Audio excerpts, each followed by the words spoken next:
Yo, yo, yo, what is up, y'all? It's Cone back here again tonight with another episode of After the Buzzer, the show where I recap the NBA games from the night. There are some fun things to talk about, especially as we head into what is the last 10 or so games of the regular season. I checked today, and the Thunder, after tonight's game against the Magic, have 11 games left in their season because they won't be making the playoffs, and that's kind of insane to me. It doesn't feel like the season is wrapping up, but I'm super excited for the playoffs. There's a lot of playoff implication games that have been going on right now, and so we're going to talk about some of those. But as kind of the title and thumbnail of the video say, I do want to start off with talking a little bit about the Sixers and mainly Doc Rivers.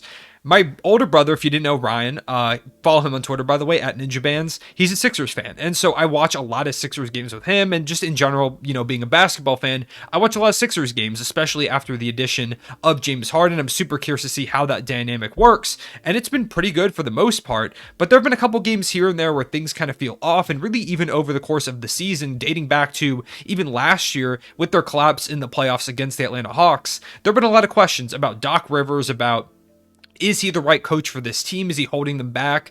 And I think it's time to kind of talk about it. Tonight, they lost to a Raptors team without Fred VanVleet by 5. They only scored 14 in one quarter. I think they had 17 and 20 in two of the others. After having 37 in the first, they just completely, the Raptors completely figured them out after the first quarter, and Doc Rivers did nothing to switch things up. Late in the game, their late game management was super poor. They really didn't feel like they had any plays. They didn't know what to do. And sure, not all of that is on Doc Rivers. Joel Embiid had a pretty rough night. Harden hit Chris Boucher with an elbow at the end of the game on a drive that got an offensive foul, which, yeah, you just can't do that. So it's not all Doc Rivers' fault, but a lot of the issues that we've seen from this Sixers team dating back to last season, a lot of them have to do with Doc Rivers. And the question really comes down to, is Doc Rivers holding this team back? So let's kind of go over some of the things that Doc Rivers has had happen over the course of this season. The big thing that's always been it's been the big thing that people talk about when it comes to Doc Rivers is his refusal to really adjust. There have been a lot of times, especially when you look at how many 3-1 leads he's blown in the NBA playoffs, where he just doesn't adjust. You can go look back to back in 2020 against the Denver Nuggets when the Clippers blew that 3-1 lead to them. Nikola Jokic, after the series, was asked about what kind of shifted the momentum, how did they feel about it, how did they make it happen, and he said that when they went down 3-1 and they started winning games, they realized that the Clippers just weren't going to switch up what they were doing. They were just going to keep letting him do what he wanted to do. And so he said he just kept going back to what was working. And by the time they got it to a game 7, they knew it was over. Jokic knew they weren't going to make any changes, that it was just done.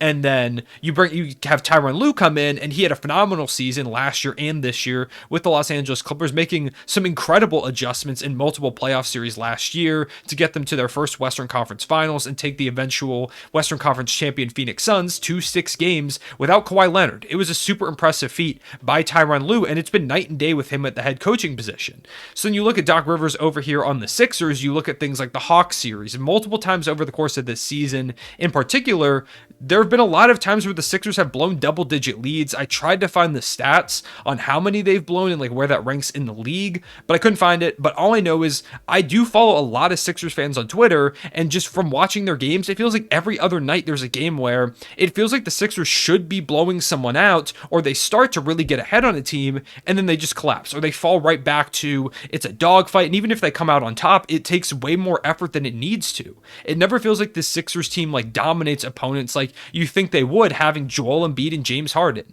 And sure, there are roster flaws. The bench is kind of weak right now, but even so, some of that also can go back to Doc Rivers. For example, the backup big right now, it was Andre Drummond, but you had to trade him to get James Harden, which is a big hit to the depth there in the front court. But rather than playing Paul Reed, who has had some really solid minutes, or trying out Charles Bassey, who is a recent draft pick, maybe he has something in the tank, maybe give him some run before the playoffs so he at least has experience. But those two guys really don't get run. Instead, it's DeAndre Jordan, who they brought in. And sure, DeAndre Jordan has had success in the past with Doc Rivers, but DeAndre Jordan's just not good at this point. The minutes that he gives the Sixers, he has a couple decent stretches here and there, just catching lobs from Harden. But I feel like the energy and the athleticism you could get from some of those other guys like a Paul Reed or a Charles Bassey could really benefit the team. Having a guy like James Harden out there who likes to throw lobs. Sure, DeAndre Jordan can still catch lobs at 7 feet tall, but he's not this young athletic guy. And I feel like the Sixers have the potential to get out and run a lot, be aggressive, athletic, run in transition, but instead things kind of slow down a little bit, especially when you have like a guy like DeAndre Jordan out there. It just doesn't make a lot of sense to me. I don't know why he doesn't kind of give him or give some of those young guys some of those minutes. It doesn't make a lot of sense to me. And I know that that's a lot of Sixers fans' problem with Doc Rivers is the blown leads, his refusal to adjust, whether it is over the course of a game or rotations wise, when he won't put those young guys in and instead goes to vets like DeAndre Jordan and tries to kind of make it work. I know a lot of Sixers fans have a problem with that. You've got like bad endgame execution. Like I said, tonight they were up by double digits against a Raptors team without Fred VanVleet, and they scored 14 points in the fourth quarter. They're too talented to be doing stuff like that. They're too talented to be losing to a Raptors team like that. They should be beating them even with Fred VanVleet. But they don't have Fred VanVleet, their all-star this season, and you lose. They scored like under 90 points, I believe, in this game. You can't be having that happen. You can't be having it scoring around 90 points against that Raptors team when you have all of this offensive talent. It just can't happen. And it feels like the Sixers should be better than this. They should be getting more out of this roster. And a lot of time that comes back to coaching. So let me know what you think about Doc Rivers, because I, for a while, was someone who really defended him coming out of the 3-1 lead thing, going to the Sixers. I thought it was a good move. Of course, they had to move on from Brett Brown. He was just not the coach to really help them through this next period of transitioning from like a decent team to trying to compete for a championship in the new era. He really wasn't the guy to go to anymore. It made sense to move on from him, but was Doc Rivers the right hire? If I recall correctly, maybe I'm wrong on this, but I thought there were like rumors that Tyronn Lue was a candidate at one point, and if so, they completely fumbled the bag on that one because Tyronn Lue is one of the best coaches in the league. And Doc Rivers, I'm really not sure how good of a coach he is.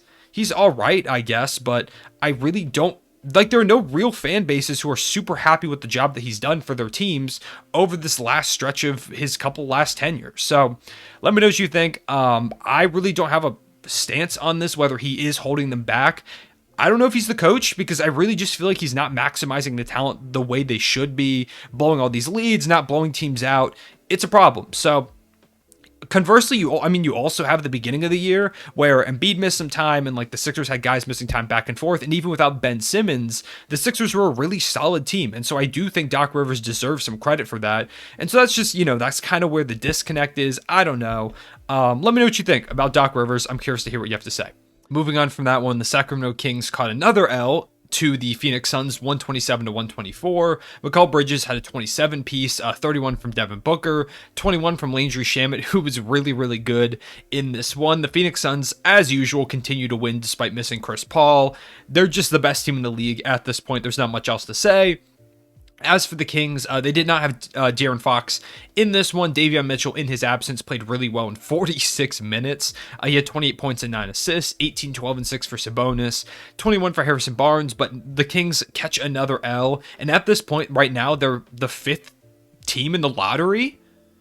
So right now, they have a worse record than the Indiana Pacers, who they made the win now, I say in quotes, going for Domantas Sabonis, trading Tyrese Haliburton, just kind of a weird thing to take note of. I know you're missing De'Aaron Fox, and I wasn't expecting the Kings to really win this game, but it's kind of just, it's very indicative of the way that the Kings season has been going, even since the Sabonis trade. Having a worse record than the Pacers when you made a win now trade with them, giving up one of your best young pieces is not really a good look. Moving on from that, the Boston Celtics faced off against the Denver Nuggets. The Celtics winning by 20 points, and just what is a continued dominant effort. I tweeted this out, but this Celtics mid-season turnaround has been one of the most impressive ones I've ever seen. If you didn't know, on December 29th, I think December 30th, the Celtics were 16-19, and they were the 10th seed. And since that, they are 28-9. And now, after tonight's win, I believe they're tied with the Sixers for the 3rd seed in the Eastern Conference. And if they beat the Thunder tomorrow, they'll be tied with the Bucks. I believe also if the Bucks lose, they could pass them, theoretically, for the 2nd seed out East. The Celtics have been ridiculous. I tweeted out earlier calling them a team that could win it all, and some people were mad about that. But the way the Celtics are playing, the way that they've been defensively, they've got 2 stars, they're well coached. I just don't see how you can kind of see this Celtics team not as a team that has a chance to win it all. I'm not saying they're the favorite or anything like that, or that they're definitely going to come out of the East, but they absolutely have to be a team that's in that conversation. As for the Denver Nuggets, with this loss, they're in the play-in tournament, right now, which is kind of crazy and very indicative of the way the Western Conference is so close from 2 to like 7. Everyone is right there. Like at the 7 seed, you're only like a few games back, like 5 or 6 or so from the 2 seeded Memphis Grizzlies, which is kind of insane to me. It's going to be a really fun race in both conferences, really, because you have kind of a similar situation with a little less separation even over in the Eastern Conference, going all the way down to like the 9 and like the 10 seeds. It's super fun. I'm super excited to see the way things figure out. We've got about 10 games left in the regular season, and they all matter a lot for these teams that are competing for playoff seeding. Beyond that, we had a game that did not matter for playoff seeding with the Thunder and the Magic facing off. I kind of just want to talk about and give props to Wendell Carter Jr.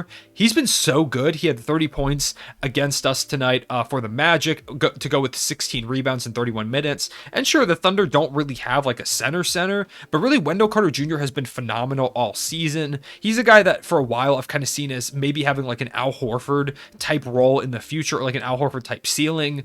And I mean, that would be a pretty good pickup for the Magic if he was able to be that kind of guy. But the crazy part is, Wendell Carter Jr.'s low-key been just as good, if not even at times better, than Vucevic, who they traded Vucevic to the Bulls to get Wendell Carter Jr., plus bringing in picks. It's been huge for the Orlando Magic, and he's just a really underrated piece of what I think is a super underrated young core in Orlando.